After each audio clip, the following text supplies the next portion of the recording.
Consumer Price Index, it measures inflation at the wholesale level, was up 9.6% year over year as of November, growing at the fastest rate ever measured. But don't worry, because the White House has a very convenient scapegoat for rising prices. The President, the Secretary of Agriculture have both spoken to what we've seen as the greed of meat conglomerates. The prices are higher. That is, in his view, and the view of our Secretary of Agriculture, because of, you could call it corporate greed short. Meat conglomerates. Senator Tom Cotton's with us from Arkansas. Senator Cotton, I've heard a lot of things before, but now it's the meat conglomerates. Darn it. Yeah, Laura, they're blaming everyone for this record inflation when it just goes back to Democratic policies. Look, we've had this pandemic for 2 years. We didn't have record inflation in 2020. We only had it in 2021 when the Democrats are in charge spending trillions of dollars to make sure that there's more money chasing fewer goods because of all the lockdowns and the capacity restrictions you still have in Democratic governed states. First, it was oil and gas companies. Now it's meat conglomerates. Maybe next week it's going to be the elf on the shelf when there aren't enough Christmas presents under the tree. Oh, the elf on the shelf. Did you have to bring that up, Senator? Okay, so there was a DNC holiday party tonight. Neither of us happened to have been invited, but Biden was there, and he was feeling pretty bold. We won as a unified Democratic Party, more unified than ever. Now we look at 2022. I want to tell my Republican friends, get ready, pal. You're going in for a problem. And we need to stay unified. We have to keep making the case. And if we do, I believe we're going to win. Senator, last time I checked, Democrats are having greater doubts about Biden than ever before. Independents, they're off the charts against Biden's job approval. So does he know a poll, something about a poll we don't?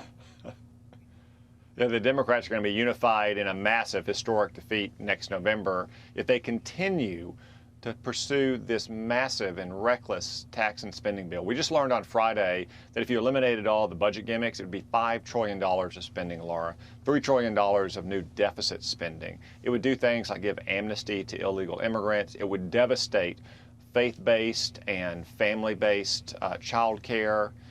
It would implement major parts of the Green New Deal to make it more expensive to drive pickup trucks or SUVs while rich people are getting tax breaks to buy electric vehicles. And of course, it would continue to add more fuel to the fire of inflation that's hurting so many families. The American people spoke pretty clearly last month in places like Virginia and New Jersey, Long Island, Minneapolis, even Seattle. And if the Democrats don't wake up and hear it, they're going to face a massive defeat next November. Now, I thought I had heard it all until tonight on MSNBC, where they tried to point out that the real problem with Biden's agenda is they're not getting enough credit from the media for all their accomplishments. He literally has not seen a good headline in, I would say, maybe 6 months. And the reality also is the press is simply covering Biden the way his opponents would want him to be covered. Nothing positive that Biden has done has gotten any coverage. Senator, what positive has Biden done? Sorry, but I actually was trying to think of that today. I couldn't think of much. Well, I'm sure MSNBC's tens and tens of viewers all across the country will believe that.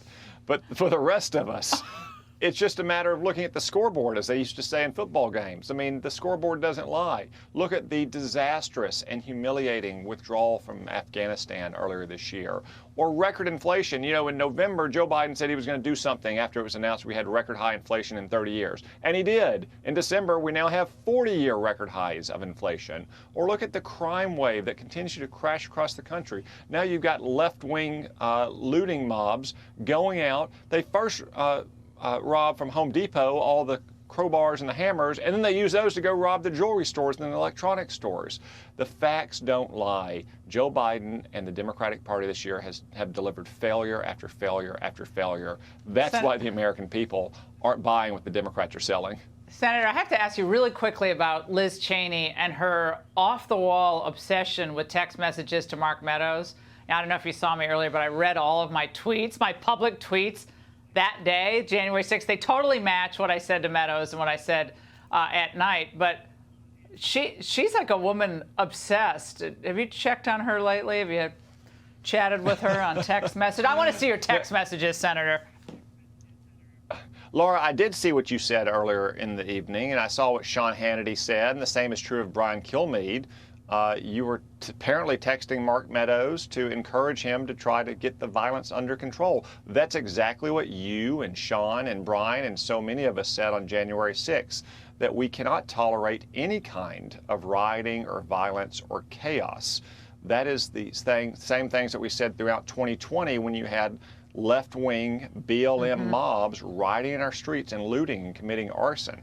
I don't really understand the media's obsession today with you and Sean and Brian and others saying privately exactly what you said publicly on January 6th of this year.